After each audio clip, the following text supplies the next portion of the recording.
চেপে রাখা ইতিহাস, এই বইটা ফ্ল্যাশ করা দরকার। এগুলো গোপন আছে তো। ফ্যাসিবাদের কোন চিহ্ন এদেশে আর কিয়ামতের আগে কেউ নিয়ে আসতে পারবে না, এইটাই ফাইনাল। ছাত্র জনতা অলরেডি সিদ্ধান্ত নিয়েছে। আপনি ওখানে বসে বসে শুধু উস্কানি দেবেন আর মনে করবেন তো কিছুই হয় না। দেখেছেন কালকে কি হয়েছে? আগামী থেকে আর কোনো উস্কানি দিয়েন না। শেষে আপনারটা তো গেছে গেছে, এমপি আর মন্ত্রীরটা যাচ্ছে, সামনে আবার উপজেলা চেয়ারম্যান, মেয়র এবং আমার মনে হয় চেয়ারম্যান মেম্বারও থাকবে না। এই জন্য নিজে তো বিপদ থেকে বেঁচে গেছেন, এদেরকে আর বিপদে ফেলেন না। কি আমি কি বেশি বললাম? আজকে অনেক আওয়ামী লীগের ভাইয়েরা স্ট্যাটাস দিয়েছে যে ও বুড়ি শয়তান কি করে, কি ও নিজে বেঁচে গেল আর আমাদের এখনো বিপদে ফেলছে। মানে ওরা সমস্ত উস্কানি দেওয়ার কথা বলার দরকার কি? ডক্টর মোহাম্মদ ইউনূস আজকে দিয়েছে ভাষণ যে ৩২ নম্বর ভাঙার পেছনে হাসিনার বক্তব্য দায়ী। ঠিকই বলিস, আপনি কথা বলতে দেন কেন? আপনি একটা ঝগড়াটে মহিলা, কথা বলতে পারেন না? আর কথা বললে মানুষের ভেতরে শুধু বিদ্বেষ ছড়ান। যেন আমার মনে হয় আলা তাকফু মা লাইসা লাকা বিহি ইলমুন, যে যেটা জানে না ওই বিষয়ে তার কথা বলা ঠিক না। ওনার নাকি যতগুলো ডিগ্রি এখন শুনছি সব টাকা দিয়ে কিনা ডিগ্রি। এইরকম ডিগ্রি অর্জন করে কথা বলতে গেলে সমস্যা না। এই জন্য ওনার কথা বলা ঠিক না। আমার মনে হয় ওনার মুখে সেলাই করে দেওয়াই ভালো। কিয়ামতের দিন যেহেতু মুখটা সেলাই করে দেওয়া হবে, তে আগে থেকেই দিয়া থাক, অন্তত সামনে যেন আর কোনো গুনাহ না হয়। কারণ যে গুনাহ করেছে ওইটার পাপের ভার নিতেই তো জীবন শেষ হয়ে যাবে। কিছুই যদি না করে থাকে, 28 অক্টোবর 6 সালে জসিম ভাইকে যে পিটিয়ে মারার পরে লাশের উপরে ড্যান্স দিয়েছে, এইটার হিসাব দিতে হইতে কিয়ামতে শেষ হয়ে যাবে। বাকি সব বাদ দিলাম, কিচ্ছু লাগবে না, একেবারে চুপ করে বসে থাকবে। 7 সালের দিকে সিরাজগঞ্জ থেকে একবার যাচ্ছিলাম, তখন তো আসতাম বাসে করে। বাসের পেছনে বসে আছি, ড্রাইভারের দেখি ড্রাইভার সাহেব চালিয়ে দেবে গাড়ি, একটা কুকুর ছিল, মরা কুকুর, কুকুরের ওপরে না দিয়ে বাম দিয়ে চালিয়ে দিল। কি গো, গাড়িতে তো কেঁপে উঠেছে। বললাম যে ভাই আপনি এমন করলেন, এখনই তো আমরা অ্যাক্সিডেন্ট করে ফেলতাম। আমারে বলছে হুজুর দেখেন না একটা মরা কুকুর পড়ে আছে, আমি ডবল করে ওর গার উপরে চাকা চালাবো, আমার বিবেক নেই? আরে ভাই ও তো মরে গেছে, মরা জিনিস আর মারলেই কি আর না মারলেই কি? ড্রাইভার আমার দিকে ঘুরে বলছে হুজুর আপনি কি আসলে হুজুর নাকি ভুল ধরেছে? কেন? আপনি দেখেন যে একটা মরা কুকুর পড়ে আছে, যদিও নিকৃষ্ট জীব হোক কিন্তু মরা তো, মরে গেলে আমি আবার মারবো, আমার বিবেক কি মরে গেছে? আমি বললাম যে ভাই আপনার নাম কি? বলছে সুব্রত। তার মানে জানলাম যে ওর ঈমান নেই, বিবেক আছে। এই কথা বললেন না কেন? ওর ঈমান নেই, কি আছে? কিন্তু 6 সালে যাদেরকে পিটিয়ে আপনি মারলেন লঘে বয়টা দিয়ে, আবার ড্যান্স দিলেন লাশের উপরে, আপনার ঈমানও ছিল না, বিবেকও ছিল না। ঈমান আর বিবেক যদি কারো না থাকে, ও তো আর মানুষ থাকে না, ও জানোয়ার। এই কথা বলছে না কেন? একজন তার বউকে খালি কোনো জিনিস আনতে বললেই বলতো রানী অমুক জিনিসটা দাও তো। ওর বউ মনে করছে খুব ভালোবাসে আমারে, বলছে তুমি যে সবসময় আমারে রানী বলে ডাকো, বলছে চাক রানী বলতে সমস্যা হয় তো এই কারণে। কিছুক্ষণ পরে ওর বউ ডাক দিয়ে বলছে জানু, যে কোনো কথা বললে জানু জানু জানু। স্বামী বলছে তুমি আমার এত ভালোবাসো, আমার জানু বলে ডাকো। জানু আর বলতে বেশি সময় লাগে তো এই কারণে। আপনি যা করেছেন, আপনার এত বড় নাম আমি নেব কি করে? এই কারণে ছোট করে ডাকা হয়। কত রকমের ঘৃণা এক জায়গায় জন্ম হলে পৃথিবীর ইতিহাস পাল্টিয়ে ফেলেছে কালকে মানুষ। এই জন্য এমন কাজ যেন সামনে আর কেউ না করে, এমন কোলাঙ্গার সন্তানও যেন কেউ জন্ম না দেয়। দরকার হয় যদি বসেন যে সামনে এরকম ঝামেলা হবে, মুখে লবণ দিয়ে মেরে ফেলবেন। কি কথা বলো না কেন?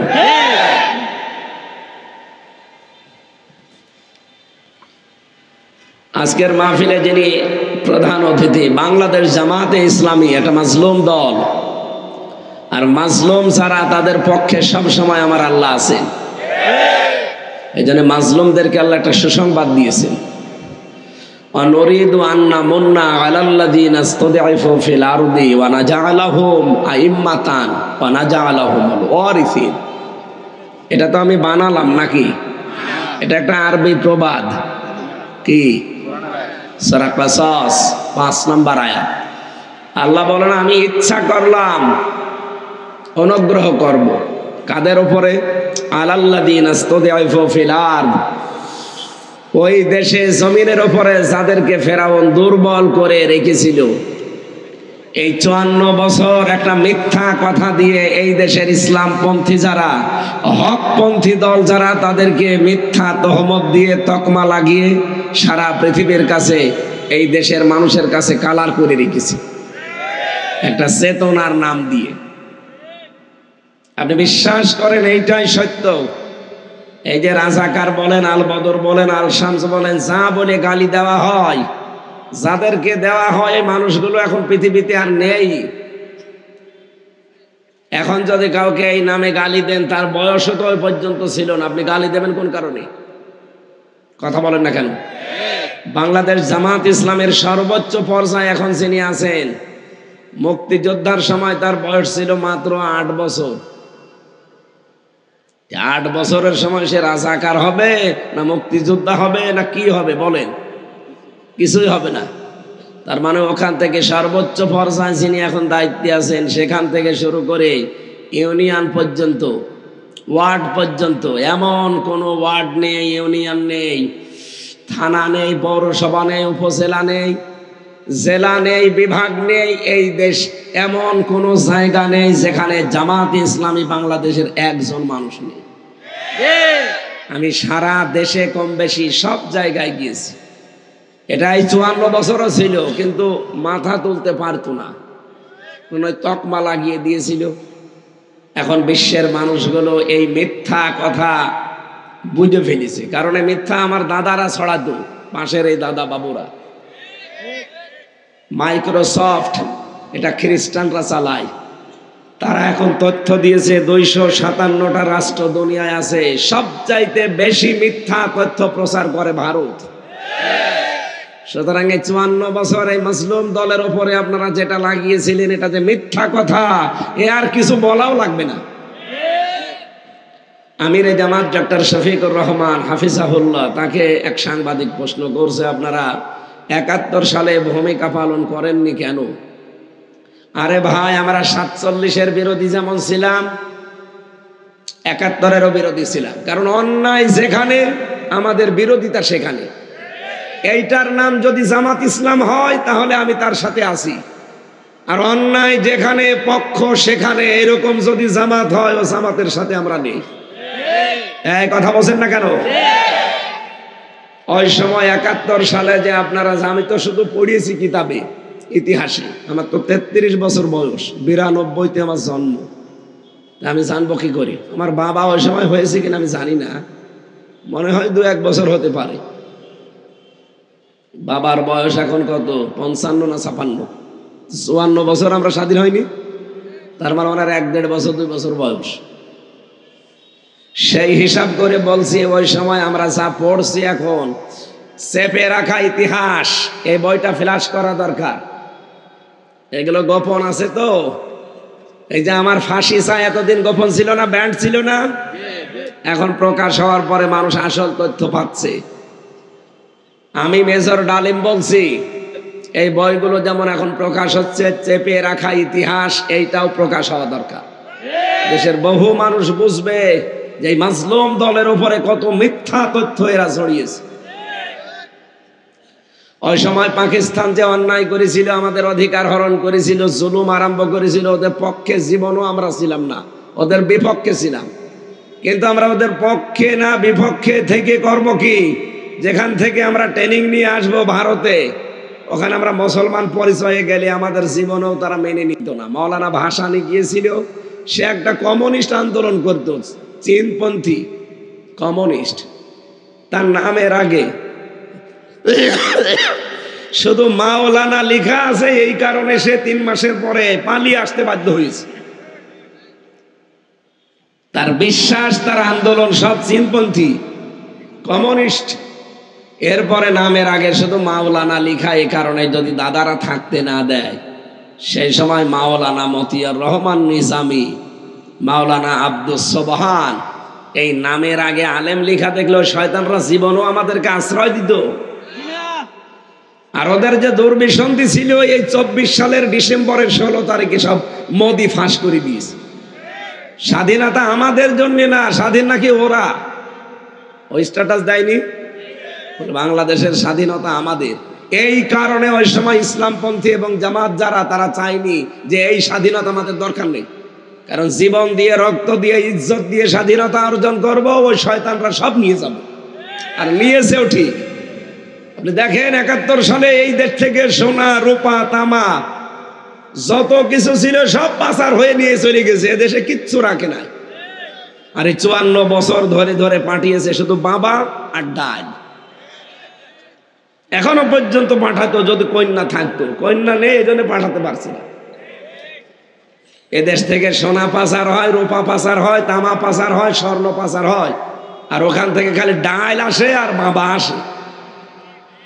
আর গাঁজা, এদেশে গাঁজা এমন পর্যায়ে পৌঁছিয়েছিল, জেলখানায় যেয়ে দেখি এক লোক গাঁজার গাছ লাগিয়েছে। জেলার এসে বলছে, আরে শয়তান, তোরে পুলিশে ধরে দিয়েছে গাঁজা খাওয়ার কারণে, তুই জেলের ভেতরে গাঁজার গাছ লাগিয়েছিস, তুই নিয়ে আসলি কি করে বল? বলছে, স্যার ওই যে আদালতে গিয়েছিলাম, আমার তো বন্ধুর অভাব নেই, তারা যেহেতু খায়, ওরা আদালতে দেখা করতে এসেছিল, আর ওই গাঁজার কিছু বীজ ওইটা ওই পলিথিনের ভেতরে বেঁধে আমাকে দিয়েছিল, ওইটা আমি এই গালের ভেতরে দিয়ে এই জায়গায় কিভাবে যেন কায়দা করে ভেতরে ঢুকে চলে এসেছি, মেশিনও আমারে ধরতে পারে না। এসে আমি টবের উপরে গাঁজার গাছ লাগিয়েছিলাম, আজ 2 মাস হয়ে গেল, দেখেন কি সুন্দর গাছ হয়েছে। জেলারে বলছে, তোরে আমি আর কোথায় দেব? ফাঁসির কন্ডেম সেলের ভেতরে তোরে রেখে দিয়েছি, মানবতার কারণে একটু খুলে দি দিনের বেলা, যে এই ব্লকে হাঁটাহাঁটি করবে, আর তুই গাঁজার গাছ এখানেও লাগিয়ে দিয়েছিস। কোথায় পৌঁছিয়ে দিয়েছে দাদা বাবুরা আমাদের, আর বন্ধুত্বের দাবি করে। এই জন্যই তো এই অভদ্র মহিলাটা এই কথা বলেছিল, যে যা দিয়েছি আমরা, জীবনেও তারা আমাদের বলতে পারবে না। সারা জীবন তার বাবা সহ শুধু দিয়েই গেছে, কিছুই তো নিতে পারেননি। নিয়েছেন শুধু এই যে এখন শুনছি নাকি শেষ বয়সে নাকি বাচ্চা হবে, একটা কথা হইল। সাবধান, এটা যেন না হয়, তাহলে আমরা মুখ দেখাতে পারবো না দেশে। এই বয়সে যদি বাচ্চা হয়, আর তারপরও যার সাথে গেছে ওর তো ফুল হাতা না, আর আমাদের হাফ হাতা। ফুল হাতার সাথে হাফ হাতা চাই।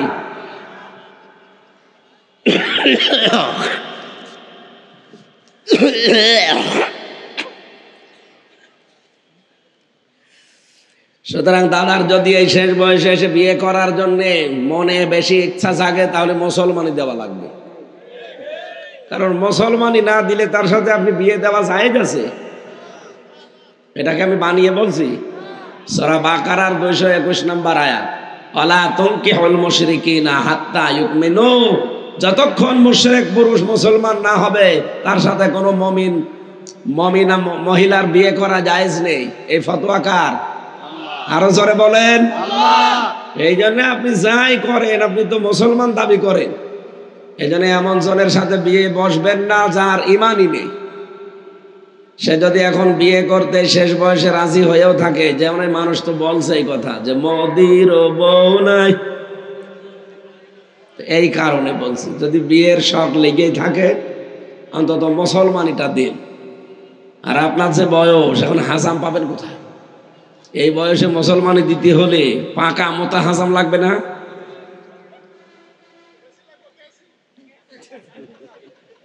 আমার মনে হয় অত চোখ খুলে কাটা যাবে না, চোখ বন্ধ করে কাটা লাগবে। শেষে দেখা যাচ্ছে আগা কাটতে যে গোড়া কেটে ফেলিস, জীবনের মতো বিয়ের স্বাদ মিটে যাবে।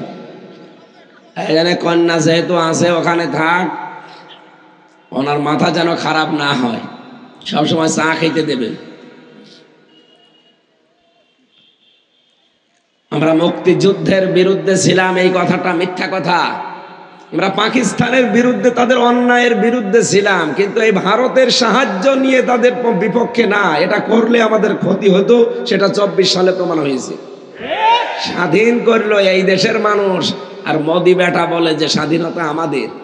এটা 54 বছর আগে বাংলাদেশের আলেম ওলামা ইসলামপন্থী মানুষ বুঝেছিল, আর 54 বছর পরে এখন দেশের মানুষ টের পাচ্ছে। কি বাস্তবতা এটা না? স্বাধীনতা বাংলাদেশের, আর ওরা নিজেরা নিজেদের ঘোষণা দেয় যে আমাদের স্বাধীনতা এটা। এই কারণে আমরা ওটা চাইনি। আমরা চেয়েছি আমরা এককভাবে যুদ্ধ করে দেশটা স্বাধীন করবো। এই কথা বলেন না কেন? আমার কথা বোঝা গেছে? এই 54 বছর এই মিথ্যা তকমা লাগিয়ে এই মজলুম দলের উপরে জুলুম নির্যাতন অত্যাচার যা চালিয়েছেন, মেহেরপুরে শিবিরের সাবেক সভাপতি, জেলা সভাপতি তারিক ভাই, তার বাড়ি থেকে তুলে নিয়েছে, প্রকাশ্যে দিবালোকে এই জায়গায় অস্ত্র ঠেকিয়ে মেরে ফেললো আমার সামনে। আর এখন শুধু বাড়ি ভাঙে তাই আপনাদের অন্তরে লাগে কেন? তারেক কি মানুষ না? সে এক বাপের এক ছেলে। তার দোষ এতটুকু যে ইসলামী ছাত্র শিবিরের সে মেহেরপুর জেলার সভাপতি, আর তার বাবা মেহেরপুর জেলা জামাতের আমির। এই তার না কোনো অপরাধ নেই, ভালো মানুষ তুলে নিয়েছে, আপনি ক্রস দিয়ে মেরে ফেললেন সবার সামনে। একটা মানুষ হত্যা হয়, কোনো কথা তোমার মুখ দিয়ে আসে না, আর একটা বাড়ির চাল খুলে নিচ্ছে, এই তোমার অন্তরে লাগে। পৃথিবীর ইতিহাসে এটাই, কোনো ফ্যাসিস্ট, কোনো খনি, কোনো জালিমের বাড়ি ঘর আছে এই দুনিয়ায় কোনো ইতিহাসে লেখা নেই। সবগুলো ধ্বংস হয়েছে, এই দেশেও জালেমদের বাড়ি ঘর ধ্বংস হবে, এইটাই ফাইনাল। চিহ্ন রাখার দরকার নেই। আগামী প্রজন্ম যারা আসবে ওই চিহ্ন দেখে আরো ঘৃণা করবে। সুতরাং মিঠে যাক, দরকার হয় ওখানে মন্দির বানিয়ে দেন অথবা মসজিদ বানিয়ে দেন, সর্বোপরি যদি কিছু ভালো না লাগে পায়খানা বানিয়ে দেন, লিখে দেন জাতীয় টয়লেট। কে আবু সাহেলের বাড়ি যদি হতে পারে, আবু সাহেল জালেম ছিল, পৃথিবীতে যারা জালেম তাদেরও বাড়ি ঘর এটাই করা লাগবে। অনেক ছেলেরা দেখলাম কালকে ইট খুলে নিয়ে চলে যাচ্ছে, আর বলছে এটা পরবর্তী যারা নাতি নাতরি আসবে তাদের জন্য রেখে দিলাম। কত ঘৃণা জন্মিয়েছে আপনি টের পাচ্ছেন? এই জন্য আগামী থেকে কেউ যেন জালেম হওয়ার চেষ্টা করবেন না। এটা কিন্তু আর আগস্টের 5 তারিখের আগে নেই, এ দেশ এখন পাল্টিয়ে গেছে। কথা বলেন না কেন? আগামী থেকে যারা আসবে এই দেশে বসবাস করতে হলে মানবতা নিয়ে, ইসলাম নিয়ে বাস করা লাগবে। আল্লাহ বলেন এই দলটার উপরে তারা বহু অত্যাচার করেছিল। মুসা নবীর দল ওইটা। কোন নবী? আমি আল্লাহ ইচ্ছা করলাম তাদের উপরে অনুগ্রহ করে জমিনের নেতা তাদেরকে বানিয়ে দিলাম, আর জমিনের উত্তরাধিকারী আমি তাদের বানালাম। এটা হাজার হাজার বছর আগের কথা। আমার মনে হয় এখন যারা মুসলিম তাদের পক্ষে আল্লাহ এই আয়াতটা প্রতিফলন ঘটাবে। অনুমাক্কিনা লাহুম ফিল আরদ, জমিনে আমি তাদেরকে শাসন ক্ষমতা দেব। শুধু এতটুকু আল্লাহ শেষ করেননি। কেন দেব জানো? অনুরিয়া ফিরাউনা ও হামানা ও জুনুদাহুমা মিনহুম মা কানু ইয়াহজারুন। আমি ফেরাউনকে, হামানকে আর তার সৈন্যবাহিনী দলের লোকদেরকে আমি দেখাতে চাই, তারা সবচেয়ে বেশি তাদের ভয় করতো সেই মুসা নবীর দলকে আমি জমিনের শাসন ক্ষমতা দিয়ে দিয়েছি। এই 54 বছরে ইসলামপন্থী যারা আছে দেশে, সব ইসলামপন্থীদেরকে বাতিলরা ভয় করে নাই, শুধু একটা দলকে ভয় করত। এটা কি মিথ্যা কথা? জবাব দেন না কোন কারণে এটা মিথ্যা কথা? 54 বছরে তো কত ইসলামী দল আছে, কাউকে কিছু মনেই করতো না বাতিলরা, শুধু কাঁপতো, ভয় পেত একটা দলকে, যারা এই দেশে আল্লাহর আইন কায়েম করতে চায় তাদেরকে। এই কথা বলেন না কেন? আল্লাহ বলেন আমি উল্টা করে এখন তাদেরকে ক্ষমতায় বসাবো, যেন ফেরাউন, নমরুদ, হামান, তার বন্ধু বান্ধব যারা আছে তারা দেখে উসবিস করে। ওরা তাই করবে সামনে ইনশাআল্লাহ। বাংলাদেশ জামাত ইসলামী কুমিল্লা মহানগরের শ্রদ্ধাভাজন আমির, আজকে প্রধান অতিথি জনাব কাজী দ্বীন মোহাম্মদ, বিশেষ অতিথি অধ্যাপক কে এম এমদাদুল হক মামুন, নায়েবে আমির বাংলাদেশ জামাত ইসলামী কুমিল্লা মহানগরী। এতক্ষণ যারা আলোচনা রেখেছেন মাওলানা মাহবুবুর রহমান, মুফাসসিরে কোরআন, ইসলামিক চিন্তাবিদ আছে, মাওলানা আছে। এরপরে মঞ্চে বসা দেখেন কত আলেম বসে আছে এখানে। সম্মানিত আলেমদের মর্যাদা দুনিয়া আখেরাতে কামনা করছি আল্লাহ যেন আরো বাড়িয়ে দেন। এখন আর আলেমদের দিকে কেউ যদি বাঁকা চোখে তাকায়, বুঝবেন ওইটা ওই জালেমদের দোষ। জালেমদের নামে, আলেমদের নামে এখনো পর্যন্ত অনেকে ধর্ম ব্যবসায়ী লাগিয়ে দিচ্ছে। ধর্ম ব্যবসায়ী আপনি, কারণ ধর্ম আলেমরা শুধু ওই ভোটের সময় সরাসরি আল্লাহ নিজে ইরফা'িল্লাহুল্লাযীনা আমানু মিনকুম ওয়াল্লাযীনা উতুল ইলমা দারাজাত। তোমাদের ভেতরে যারা ঈমান আনে আর যারা ইলম পায় তাদের মর্যাদা দিনের পর দিন আমার আল্লাহ বাড়াতেই থাকে। সুবহানাল্লাহ বলতে পারেন নাই? ইরফা এটা মোজারে, বর্তমান ভবিষ্যৎ, প্রেজেন্ট ফিউচার। এই জন্য ঈমান আমাদের যাই হোক আছে, এলেমও আমরা যা অর্জন করেছি কম বেশি, আমাদেরই মর্যাদা এই বাংলাদেশে আল্লাহ বাড়াবে। দিন যত যাবে দেখবেন আলেমদের মর্যাদা আল্লাহ বাড়াতেই থাকবে। কিন্তু ফরিদউদ্দিন মাসুদের মতো আলেম না, ওটা তো আলেম নামে একটা জালেম। এই কথা বলে না কেন?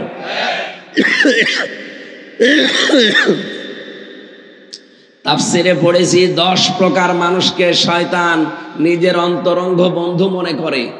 তার 8 নাম্বার প্রকারে ওই আলেম যে জালেম শাসকের তহমতি করে। এই কথা মনে করেন, যে জালেম শাসকের তোষামতি করে ওই আলেম শয়তানের অন্তরঙ্গ বন্ধু। এই 15.5 বছরে তাকান, এই ফরিদউদ্দিন মাসুদ নামে যে লোকটা, এটা আলেম বললে ভুল হবে।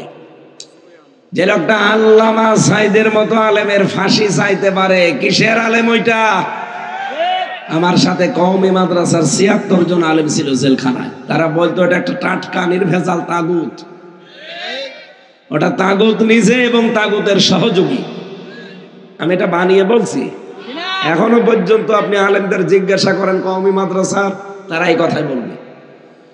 এক জায়গায় ছিল আমার সাথে 76 জন, সব কওমি মাদ্রাসার। আর একজনের নামে তারা খুব যন্ত্রণায় আছে। এই যে কওমি জননী নাম দিয়েছিল ওই জালেমাকে, বাইতুল মোকাররমের সাবেক খতিব। ওরে খতিব বলা জায়েজ নেই। কি কিসের খতিব? ওটা ক্ষতি একটা। জোর করে এসেছিল আবার ইমামতি নেওয়ার জন্য, পালিয়ে গেছে, লজ্জাও করে না। আবার বলছে আমি আবার ইমাম। জনগণ জুতা দিয়ে পিটিয়েছে। পরের দিন আবার স্ট্যাটাস দিয়েছে জনগণ জুতা মেরেছে কিন্তু আমার গায়ে লাগেনি। শয়তান। এজন্য আলেমদের সম্মান বাড়বে, কিন্তু লোকটা যদি আলেম হয়। কথা বলেন না কেন? আমরা যারা এখানে আলেম বসে আছি, আমাদের জ্ঞানের ওপরে আমল থাকা লাগবে। এই পৃথিবীতে সবচাইতে জ্ঞানের ওপরে কাজ করেছে, আমল করেছে নবীরা। এই জন্য নবীদের সম্মান সবার উপরে না? কথা বলেন না কেন?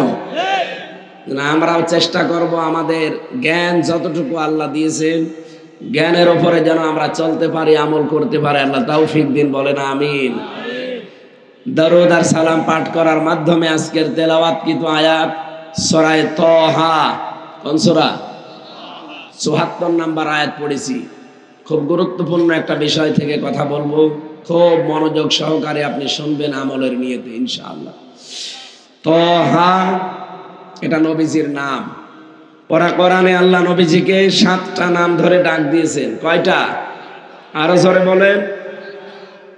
এই 7টা নামের ভেতরে তাহা অন্যতম নাম।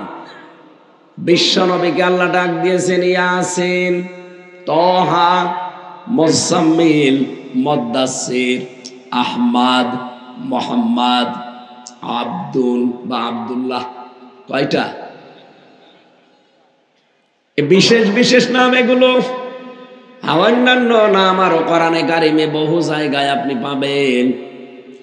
আল্লাহ পাক সূরা আহজাবের 45-46 নম্বর আয়াতে 5টা নামে ডাক দিয়েছেন। ইয়া আইয়ুহান নাবিয়্যু ইন্না আরসালনাকা শাহিদাও ওয়া মুবাশশিরাও ওয়া নাযীরা ওয়া দাঈয়ান ইলাল্লাহি বিইযনিহি ওয়া সিরাজাম মুনীরা। বলেন আল্লাহু আকবার। নামকরণ হিসাবে সূরা তাহা, এটা আমার আল্লাহর নবীর নাম। বিশ্ব নবীর এই নাম ধরে আল্লাহ সূরাটা নাজিল করেছেন। ৭৪ নম্বর আয়াতে আল্লাহ অপরাধী যারা, পাপিষ্ঠ যারা, তাদের কিছু কথা জানিয়েছেন। এরপরে আছে যারা নেককার মানুষ হবে, মুমিন, এদের সম্পর্কে কিছু কথা আল্লাহ জানিয়েছেন। আমরা দেখব যে আমরা কোন দলে আছি। ইন্নাহু মাইয়াতি রাব্বাহু মুজরিমান ফাইন্না লাহু জাহান্নাম।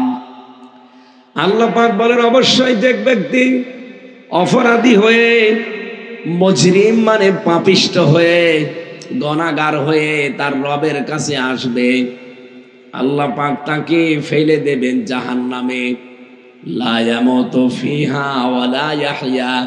এই লোকটা জাহান্নামে পড়ার পরে মরবেও না, বাঁচবেও না। এটা ছিল বাংলা অর্থ। এবার আসেন তো, অপরাধী হয়ে আল্লাহর কাছে গেলে ফেলবে কোথায়?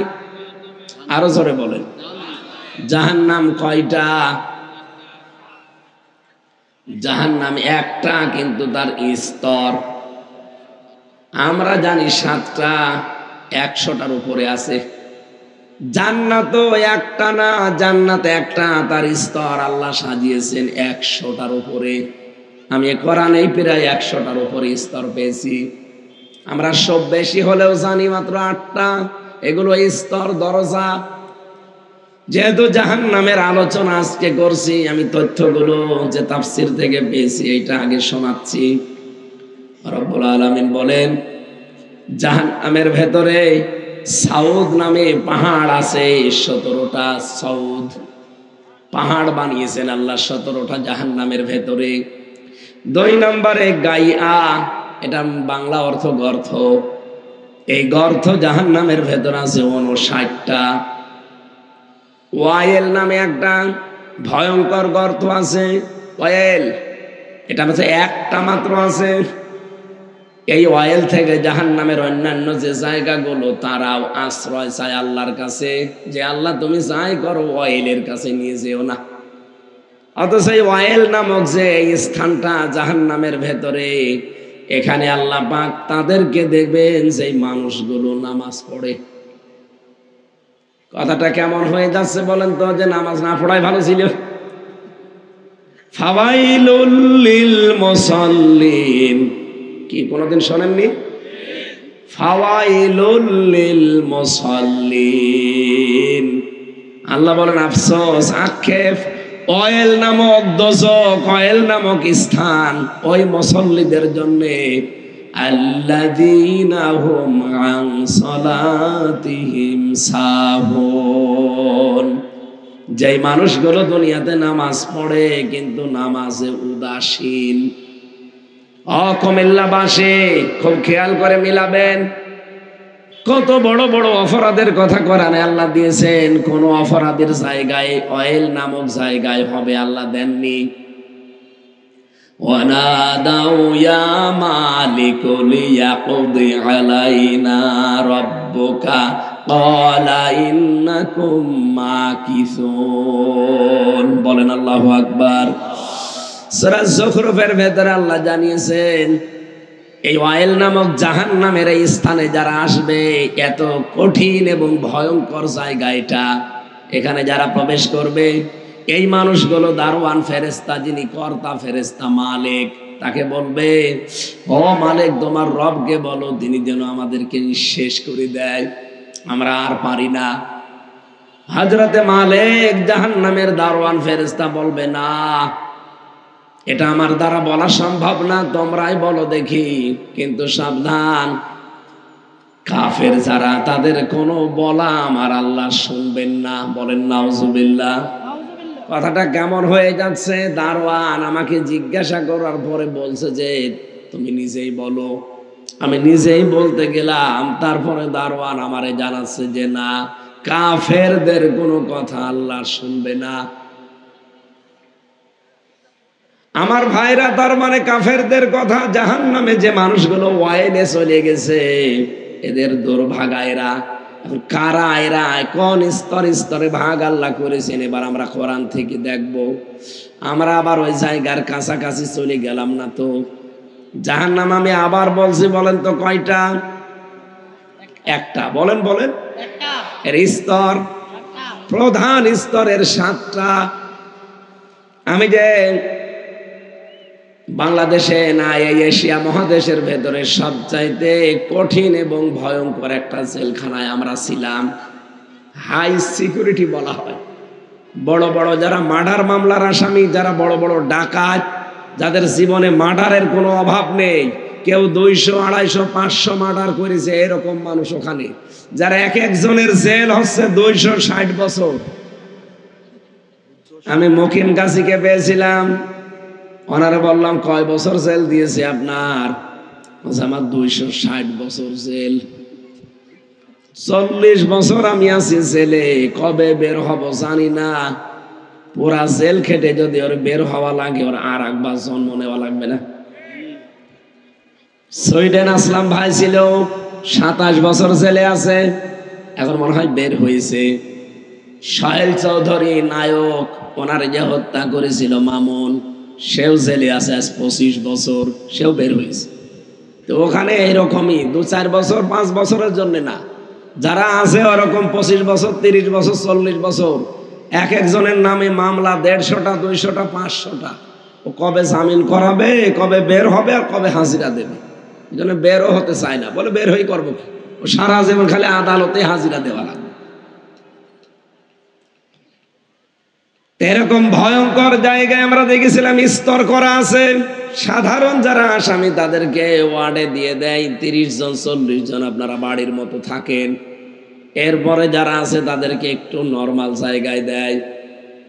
একেবারে কড়া যারা জঙ্গি মামলার আসামি, দুর্ধর্ষ যারা মার্ডার মামলার, তাদেরকে দেয় ফাঁসির ছেলে।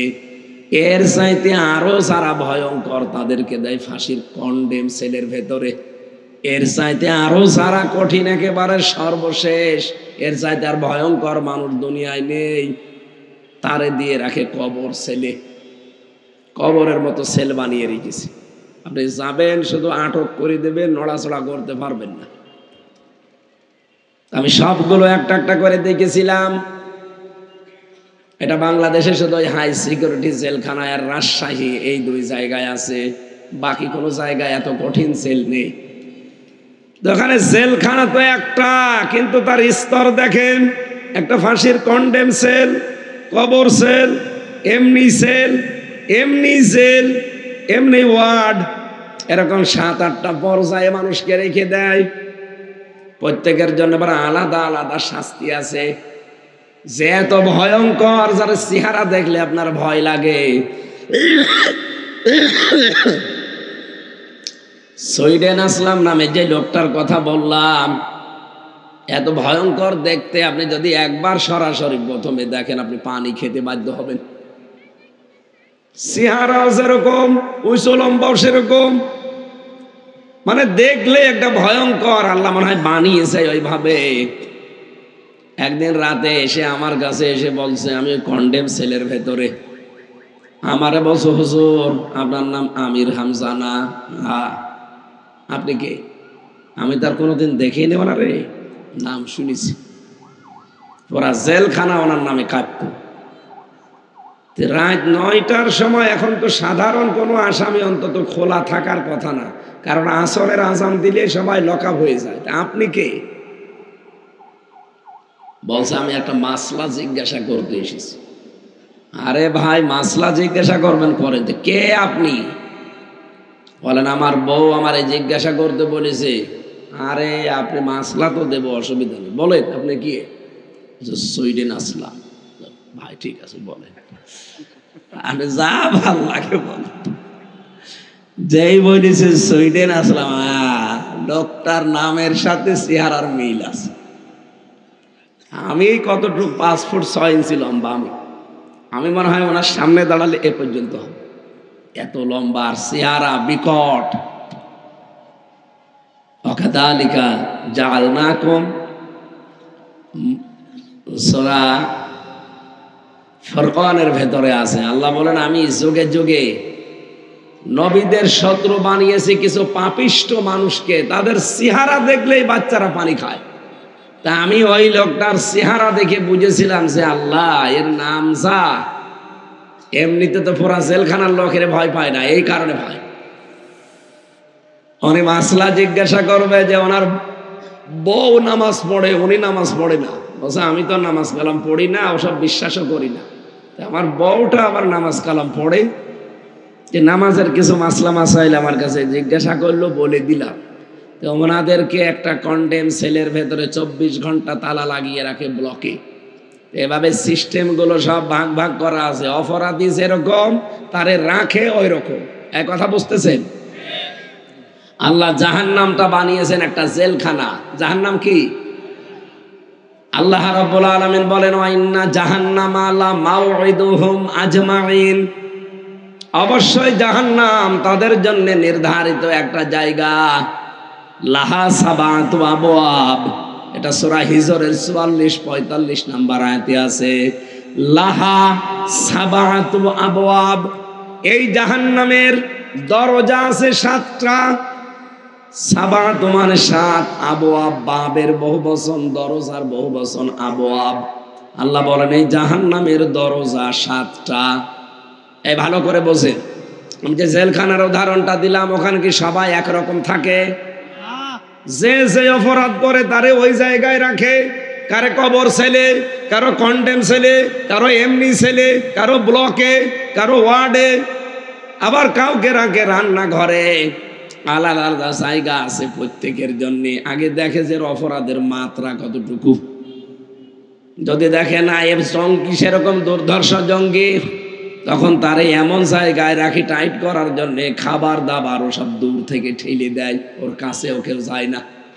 তাদের চুল দাড়ি গপ নকমক হয়ে যায় এরকম বড় বড়, কারণ ওর সাথে কেউ দেখাও করতে পারবে না, কথাও বলতে পারবে না, এত ভয়ঙ্কর জায়গা ওইগুলো। মাওলানা এনায়েতুল্লাহ বলে একজন আছে, আমার নিস্তালায় ছিল, ওরে আমি দেখেছি 22 বছর লোকটা জেলে আছে, জঙ্গি মামলার আসামি। আমাদেরকে উনি মুসলমান মনে করে না, আমাদের পেছনে নামাজও পড়ে না। ওরা আইএস নাম শোনেননি? আইএস নাম শুনেছেন?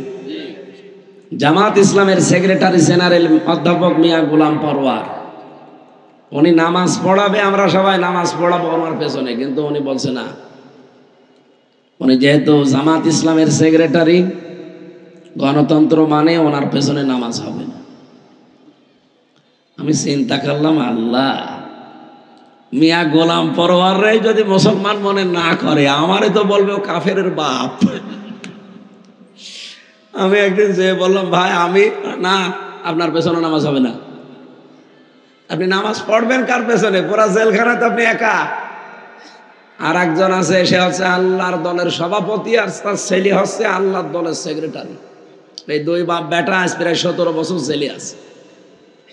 কিছু কিছু উল্টাপাল্টা লোক আছে ভয়ঙ্কর, কিন্তু জঙ্গি আসল যেটা, সেটা এই দেশে নেই। এগুলো সব নাটক মন্তস্ত্র করে হাসিনা বানিয়েছিল এই মনিরুলকে দিয়ে। জঙ্গি যদি থাকতো এই 6 মাস, আজকে 6 মাস বাংলাদেশে একটা জঙ্গি হামলা হয়েছে বলেন? কারণ নাটক কেউ লিখতেও পারে না এখন, আর কেউ সাজাতেও পারে না। আর যেই শয়তানগুলো এগুলো সাজাতো, এই মনিরুল, আসাদুজ্জামান, এই ডিসি মান্নান, এরপরে মশিউর, এই শয়তানগুলো যে কোথায় আছে এখন, জবাই করা দরকার শয়তানগুলো। এদের কারণে হাজার হাজার সন্তানের জীবন নষ্ট হয়ে গেছে। অপরাধকে তারা ইসলাম মানত, শিবির করতো, এই অপরাধ। এখন অনেক শয়তান বলছে যে না, এই মামলাগুলো আবার চালিয়ে যাওয়া লাগবে, ওকে আগে মামলা দেওয়া দরকার জঙ্গির। কয়েকজন আছে সেগুলো এখন জেলখানায়, যেগুলো সিরিয়া, পাকিস্তান এবং আফগানিস্তান এবং অন্যান্য দেশের নিয়ম নীতি মেনে তারা চলতে চায়। তারা বাইরে এখন আর কেউ নেই। যা ছিল হাসিনা বানিয়েছিল ওই বাংলা ভাই আনসারুল্লাহ, এরপরে যে আব্দুর রহমান শায়েখ, ওগুলো চলে গেছে। এখন বাকি আর কেউ নেই। যেগুলো আছে দুই একটা একটু উগ্র, ওগুলো এমনি টাইট হয়ে যাবে। বাকি আপনি ইসলামী আন্দোলন করে একামতে দিনের দায়িত্ব পালন করে তাদেরকে জঙ্গি নাটক সাজিয়ে এতদিন আটক করে রাখতে, এটা যে পুরাটা মিথ্যা তামাম দুনিয়া এখন জেনে ফেলেছে। এই জন্য 6 মাসে একটা নাটকও বাংলাদেশে আর কেউ দেখতে পাচ্ছে না। আমার নামে দিয়েছে জঙ্গি মামলা। আনসারুল্লাহ কি যেন কি, আমি জীবনে নাম শুনিনি আনসারুল্লাহ কি টিম। আর আপনি আমার বানিয়ে দিয়েছে সারা বাংলাদেশের প্রধান। আমার শরীর চলে না আর আমি আনসারুল্লাহ বাংলা টিমের প্রধান। এই বানানো মামলা দিয়ে 3টা বছর জেলখানায় রেখে দিলেন। কি হয়েছে আমার? আর শরীরে বিভিন্ন রোগ হয়েছে। আশা করছি আমি আবার আগের অবস্থায় ফিরে যাব ইনশাআল্লাহ। স্বাভাবিক হতে কিছু সময় লাগছে, ঔষধপত্র চলছে। আল্লাহর রহমত হলে, আপনাদের দোয়া থাকলে আবার আগের অবস্থায় চলে যেতে পারবো। কিন্তু যারা এইগুলো করেছিলেন কই তারা? তাদের বাড়ি ঘরও তো এখন আর নেই। কথা বলেন না কেন? আমার মনে হয় এই জঙ্গি মামলা সাজিয়ে সাজিয়ে যারা বিদেশের কাছ থেকে কোটি কোটি টাকা খেয়েছে, ওরা নিজেরা রিমান্ডে আমারে বলেছে। এই কাউন্টার টেররিজম যেই কয়টা দায়িত্বে ছিল, এই আসাদুজ্জামান কাউন্টার টেররিজমের প্রধান, এবং মনিরুল নাম শোনেননি? এরপরে ডিসি মান্নান, এই চট্টগ্রামের একজন ছিল আতিকুর রহমান ভইয়া এডিসি, খুলনার একজন ছিল এই শেখ ইমরান, এটাও এডিসি। এরপরে জাহিদ, আমার এই কিছু কিছু নাম মনে আছে, কারণ এরা যা অত্যাচার করেছে আমি তো জীবনও বলবো না। এই মানুষগুলোকে যেন একটাও ছাড় দেওয়া না হয়। এদের কারণে হাজার হাজার মানুষের জীবন নষ্ট হয়েছে। সব জামাত ইসলামের শিবিরের আর বিএনপির যুবলীগ, যুব দলের আর ছাত্র দলের এই ভাই আমার সাথে ছিল, সব কিচ্ছু জানে না। যুব দলের ধরে নিয়ে এসে ওর পায়ে গুলি করে পাটা নষ্ট করে দিল। চোখে কালো কাপড় বেঁধে রাখতে 24 ঘন্টা। রাতের বেলা দেখতাম কি চিল্লানো, 2টা 2:30 বাজে, কি গো এত চিল্লাচ্ছে, পিটাচ্ছে, মন মতো পিটাচ্ছে 2-3 জন, চোখ তো বাঁধা। সারা রাত পিটিয়ে যদি ছেড়ে দিত তাও তো হয় যে আদা মারা হয়ে যাবে, তখন এমন একটা ইঞ্জেকশন দেবে আপনি নড়ে উঠবেন, তার মানে আপনি এখনো বেশি আছেন। স্বাভাবিক কিছু করে নিয়ে চোখটা আরো টাইট করে বেঁধে দেবে, পেছনে হাত বেঁধে দেবে, দিয়ে বলবে চল। কোথায়? মনে হবে ছেড়ে দিচ্ছে। গাড়িতে নিয়ে সারা রাত ঘোরাবে, কোথায় কোথায় নিয়ে যাবে। নিয়ে হঠাৎ করে খুলে দিয়ে বলবে যা তোরে ছেড়ে দিলাম। কোথায় ভাই? আমি কোথায়? বলবে গাজীপুরের জঙ্গল, অথবা ওই যে সেই টাঙ্গাইল মধুপুরের জঙ্গল, যেটা হাজার হাজার বিঘা চারিদিকে, কোনো জায়গায় মানুষের একটা চিহ্ন পাবেন না। ওরা 3-4 জন, সব তো নাক মুখ বাঁধা, আর আপনি একা। হাত পেছনে হ্যান্ডকাপ খুলে চোখটা খুলে দেবে কালো কাপড়, দেখবেন আপনি জঙ্গলের ভেতরে। কি এখানে কি করব? বলে ধরে ছেড়ে দিলাম। যেই দৌড় দেবেন পেছন থেকে গুলি করে বলবে ক্রস ফায়ারে মরে গেছে। এইটা ছিল জঙ্গি নাটক বাংলাদেশে। আমার রিমান্ডে ওরা নিজেরা বলেছে, আমার এই কানে শোনা, যদি আমার মোবাইল থাকতো আমি টেপ করে রাখতাম, রেকর্ড করি। ওরা বলেছে আমরা ট্রেনিং নিয়েছি দাদাদের কাছে, আমেরিকার কাছে। আমরা এই ট্রেনিং গুলো নিয়ে বাংলাদেশে যারা ইসলাম নিয়ে বেশি মাতামাতি করে তাদেরকে শিকড় কেটে দিতে চায়। এই জন্য ওরা টার্গেট নিয়েছিল বেশিরভাগ যুবকদেরকে।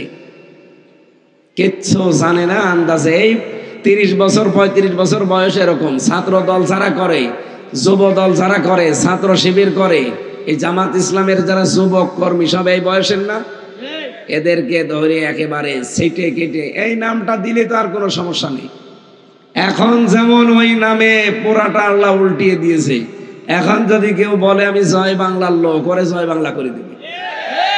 কাল রাতে এক মহিলা গিয়েছিল, বলছে যে এই 32 নম্বর ভাঙা যাবে না, এ জয় বাংলার, একেবারে জয় বাংলা করে দিয়েছে। সুতরাং ওই নামটাই আল্লাহ অভিশপ্ত বানিয়ে দিয়েছে। আমি জাহান্নামের স্তরের কথা বলছিলাম কেন? কারণ যে যেই ধরনের অপরাধ দুনিয়ায় আমরা করছি, মরণের পরে আল্লাহ ওই রকম একটা স্তরে আল্লাহ আমাকে রাখবে, আপনাকে রাখবে।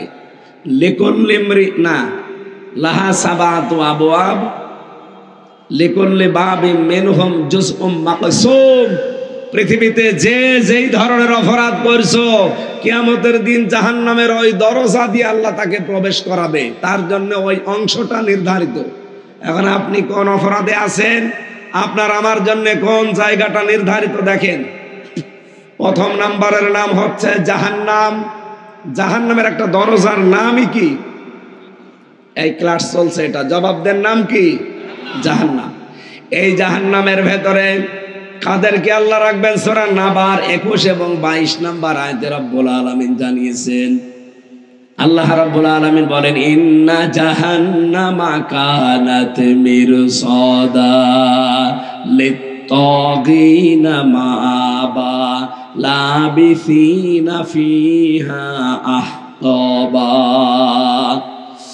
এখানে কয়েক প্রকার মানুষের নাম আছে। এক নম্বরে জাহান্নাম নামে যে দরজা আল্লাহ বানিয়েছেন, এই দরজা দিয়ে তাদেরকে প্রবেশ করাবেন। লা ইয়াকদা আলাইহিম লা ইয়াকদা ইয়ামুতু ফিহা। কোরআনে কারিমে আল্লাহ বলেন, এই জাহান্নামের ভেতরে মানুষকে দেওয়ার সঙ্গে সঙ্গে ওর অবস্থা এমন হবে, ও মরবেও না, বাঁচবেও না, আর্তনাদ করবে। লোকটা বলবে আমি মরতে চাই, আল্লাহ বলেন না, তোর আর কোনো মরণ নেই। এখান থেকে একটা মাসলা বের হয়। এটা যদি অনেকের সাথে আমার মত মিলবে কিনা জানি না, আলেমদেরকে আমি আরো চিন্তা ভাবনা করার জন্য বলছি। এই বাংলাদেশ আর ভারতে আমি এটা পেয়েছি, বিশ্বের অন্যান্য যতগুলো দেশে গেছি, মিশেছি মানুষের সাথে, আমি এটা পাইনি। বলবো, ভালো করে মিলাবে। এই দেশে আমরা অনেকেই মনে করি আমি যা করি করি, কালেমা তো পড়েছি, জান্নাত একদিন যাবই। এই বিশ্বাস আমাদের নেই?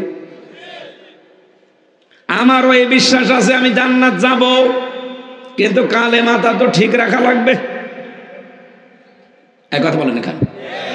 এই যে মাছ ধরতে যায় যারা খালয় নিয়ে, কি বলে? মাছ যার উপরে রাখে কি বলে? খালয়, কোলা। এখন আমি যদি মাছ ধরে ধরে ওর উপরে রাখি, নিচে যদি ছিঁড়া থাকে, ফাটা থাকে, যত আল্লাহর ওলি আমি হই, মাছ ঢালি থাকবে। আপনি যে কালেমা পড়েছেন, এই কালেমা তো টিকিয়ে রাখা লাগবে ভাই। ওযু করলে যেমন ওযু ভেঙে যায় 7টা কারণে, নামাজ পড়তে গেলে 19টা কারণে নামাজ ভেঙে যায়, রোজা রাখলে রোজাও ভেঙে যায়, হজ করলে হজও ভেঙে যায়, না ভাঙে না? আপনি যে ইমান এনেছেন, ইমান আছে না গেছে টের পেয়েছেন? কারণ ইমান 10টা কারণে ভেঙে যায়। কয় কারণ? আরো জোরে বলেন।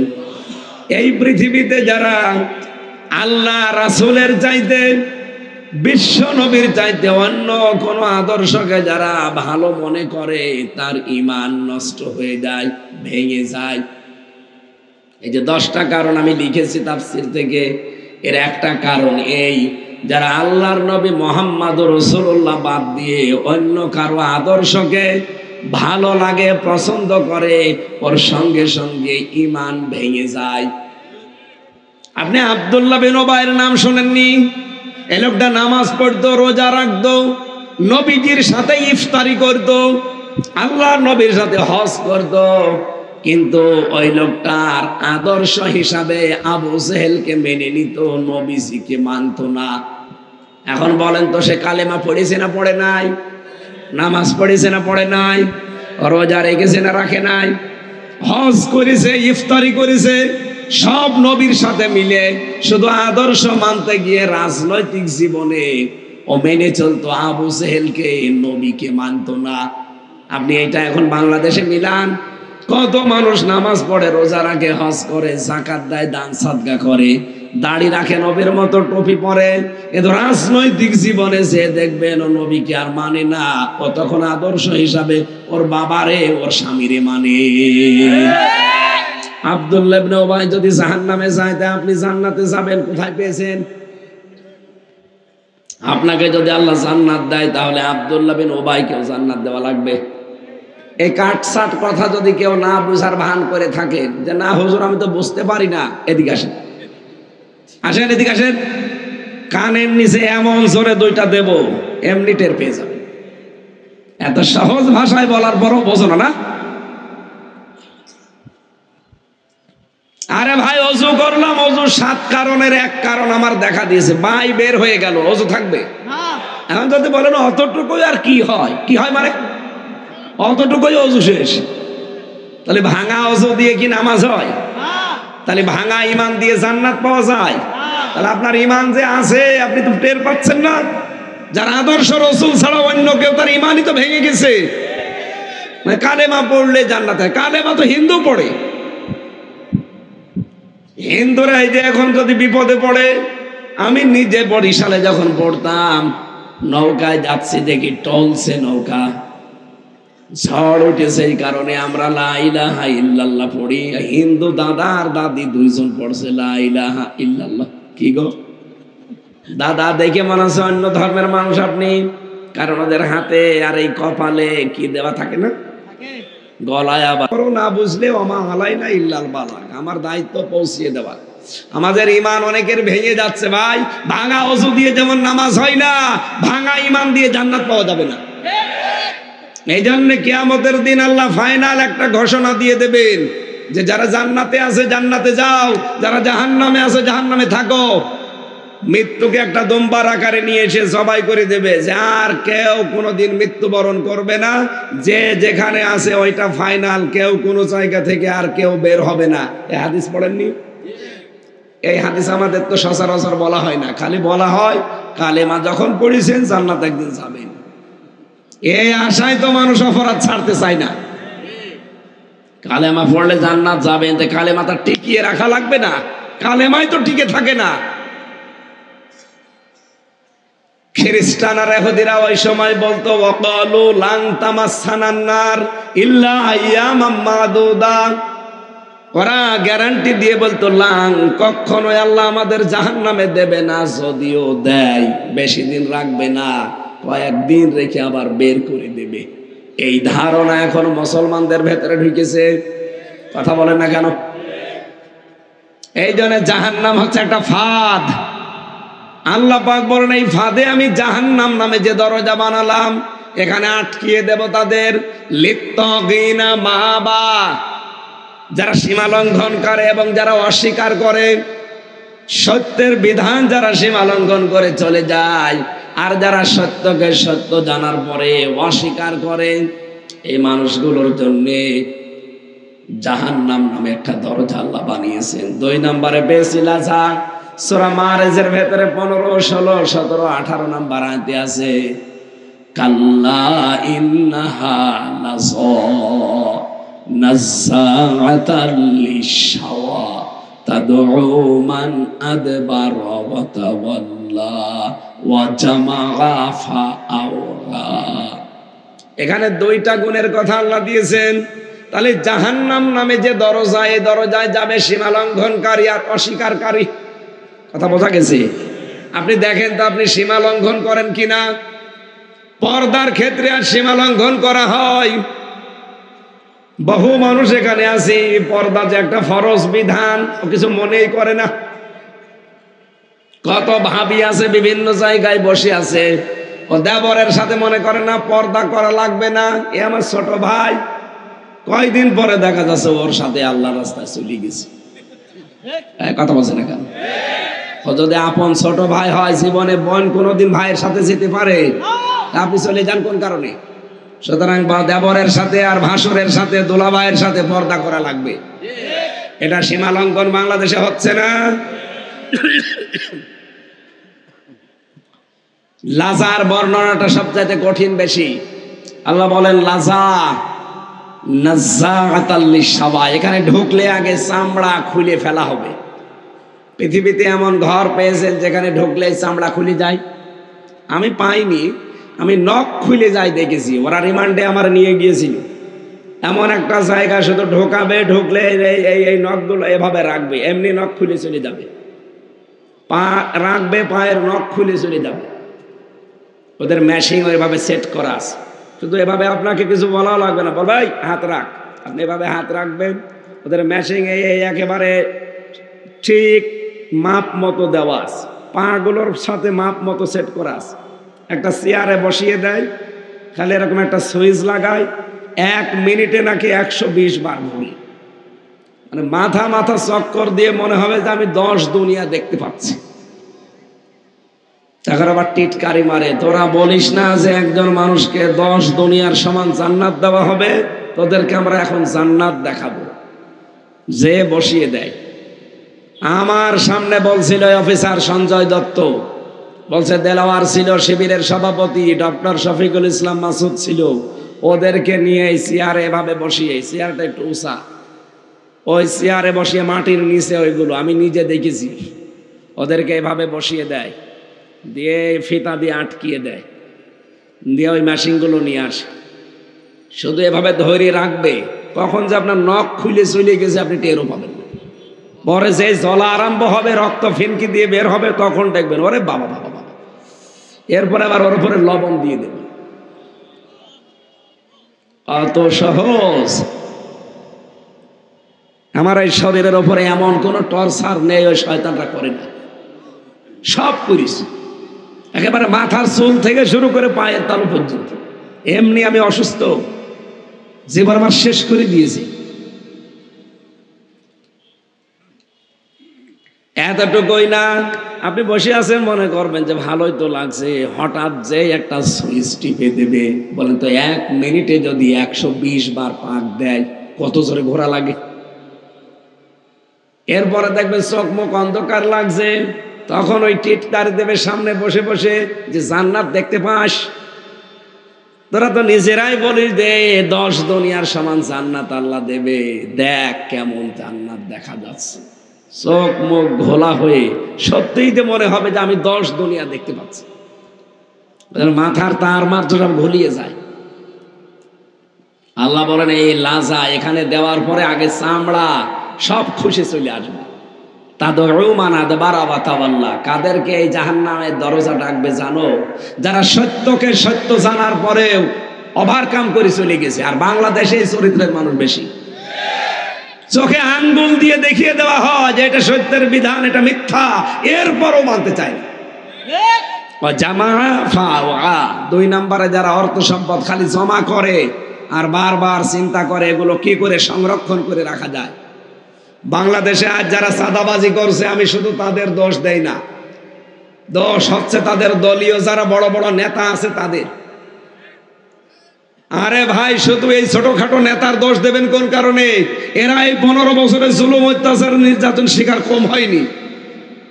তাদের বাড়িতে আজ খাবার নেই, মেয়েকে পড়াতে পারে না, ছেলের বিয়ে দেবে টাকা নেই, স্ত্রী অসুস্থ, অথচ আপনি এই দলের নাম ভাঙিয়ে কোটি কোটি কোটি কোটি টাকার মালিক। কি করবেন আপনি টাকা নিয়ে? টাকাগুলো এই 54 বছরে তো কম কামাননি। আর এরা তো 15 বছরে আগে কি সুন্দর মাল কামাইতাম আমরা, সেটা তো দেখ বন্ধ হয়েছে। অন্তত 54 বছরের আগেও যারা ছিলেন, যারা কামাই করেছেন, আমি চাই শুধু 15 বছরের বিচার না, এই 54 বছরে যারা বৈধ অবৈধ কামাই করেছে প্রত্যেককে যেন দুদুকে ধরে। এই কথা বলেন না কেন? আপনি কোথায় পেলেন এত টাকা? 54 বছরে যে যেইভাবে কামাই করেছে, সে যদি জামাত ইসলামের হয়, বিএনপির হয়, জাতীয় পার্টির হয়, যে দলের লোক হোক, যারই অবৈধ ইনকাম, আপনি দেখবেন লোকটা কামাই করতে পারে কতটুকু। যদি লিমিট ক্রস করে, একটা লোক বলেন তো 10,000 কোটি টাকার মালিক কিয়ামত পর্যন্ত হায়াত পেলে হতে পারে? তো কিভাবে হইল? অবশ্যই কিছু করেছে, তারাই ধরা হোক। তারা যদি ধরেন, আগামী দেশ এমনি সংশোধন হয়ে যাবে। আগামীতে নির্বাচনে আর কালো টাকা কেউ বিলোপন করতে পারবে না। এই জন্য আপনারা যারা মুসলিম মানুষ, আমি জানি আপনাদের টাকা আছে, আপনার টাকাগুলো এই নিম্ন যে কর্মীগুলো আছে, ছোটখাটো নেতা আছে, এদেরকে দেন। জামাত ইসলামের একটা লোক জেলখানায় গেলে তার বাড়ির খাবার পর্যন্ত দলীয় লোকজন দিয়ে আসে, তার মামলা চালায়। এই দল করলে যদি এ পর্যন্ত পাওয়া যায়, যে আপনি কি হয়েছেন? আপনার দলের লোক চাঁদাবাজি করবে মানে আপনার টাকা নেই? এরা তো ফকির ফাকরা টাকাই নেই, তারপরও এরা এভাবে দেখে শুনে চলে। আর আপনার টাকার অভাব নেই, এই জন্য বিএনপি যে ভাইগুলো করেন, উপরে যারা আছেন বড় বড় দায়িত্বের টাকাগুলো খরচ করে। আমি জানি আপনারা আমার সাথে জেলে ছিলেন, আমি দেখেছি কোটি কোটি কোটি কোটি কোটি কোটি টাকার মালিক। এই টাকাগুলো নিশ্চয় যারা আছে ইউনিয়ন, ওয়ার্ড, থানা পর্যায়ের এই ছোটখাটো নেতাদের, এই কর্মীদেরকে দিয়ে দিন, কারণ তারা এই 15টা বছর জুলুম, অত্যাচার, নির্যাতন স্বীকার করে টিকেছিল। এই কথা বলেন না কেন? এটা আপনারা চান না?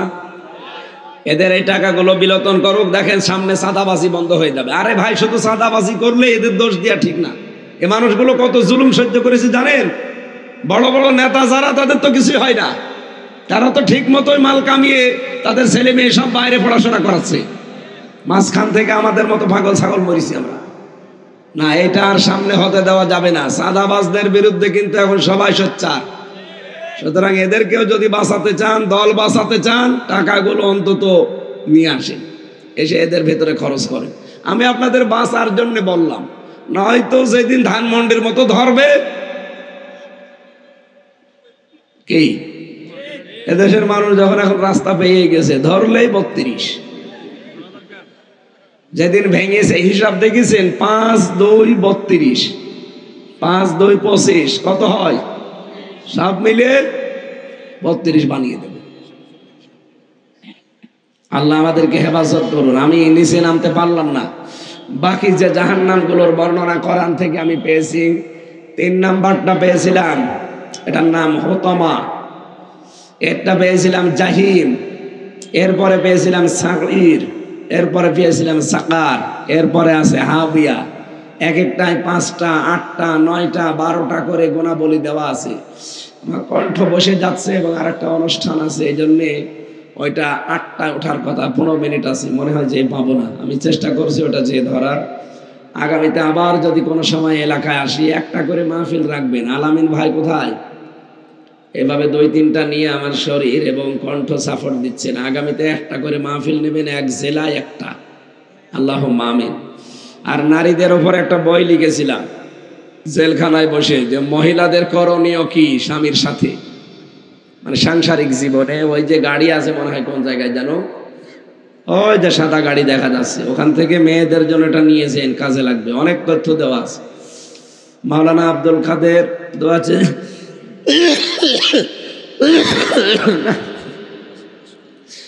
মাহফিলগুলো বললাম এখন বন্ধ রাখি 2-3 দিন, শরীরটা একটু স্বাভাবিক হোক। আপনারা জোর করে নিয়ে এসে তুলে দিন, আমি তো পারছি না। আল্লাহুম্মা আমিন। রব্বির হামহুমা কামা রব্বায়ানি সাগীরা। আল্লাহ তাআলা, এই মাহফিলের আয়োজন যারা করেছে তুমি দেখতে পেয়েছো। তোমার যে বান্দা বান্দিগুলো শ্রম দিয়েছে, প্রবাস থেকে টাকা পয়সা পাঠিয়েছে, জাহান্নামের কোন দরজা দিয়ে তুমি কাকে প্রবেশ করাবা কিছুক্ষণ হলেও শুনেছি। আল্লাহ, এই গুণগুলো থেকে তুমি আমাদের মুক্ত করো। জান্নাতে যাওয়ার যে গুণগুলো আছে, এগুলো অর্জন করার তৌফিক দাও। আগামীর দেশটা তুমি কোরআনের হাতে তুলে দাও আল্লাহ। আমরা যারা মাজলুম, আমাদের পক্ষে তুমি অবস্থান নাও। যারা জালেম আল্লাহ, তাদেরকে জমিন থেকে মিটিয়ে দাও। এলাকায় যারা কবরে আছে, কবরগুলো জান্নাতুল ফেরদাউস বানিয়ে দাও। কখন কার কাছে আজরাইল চলে আসবে জানি না। এই সুন্দর আয়োজনের দিকে তাকাও, বাসর ঘরের মতো সাজিয়েছে। তোমার নবী জানিয়েছে, কোরআনের পক্ষে যারা খরচ করে ওই টাকার হিসাব দেওয়া লাগে না। আজকের এই কোরআনের এই প্রসারে যারা সহযোগিতা করেছে, যারা সাহায্য দিয়েছে, এদের এই টাকাগুলোর হিসাব কিয়ামতে নিও না। আল্লাহুম্মা গফিরলি ওয়ারহামনি ওয়াহদিনি ওয়াফিনি ওয়ারযুকনি ইয়া রাব্বাল আলামিন। লা ইলাহা ইল্লা আনতা সুবহানাকা ইন্নী কুনতু মিনাজ জালিমিন। আলহামদুলিল্লাহি রাব্বিল আলামিন।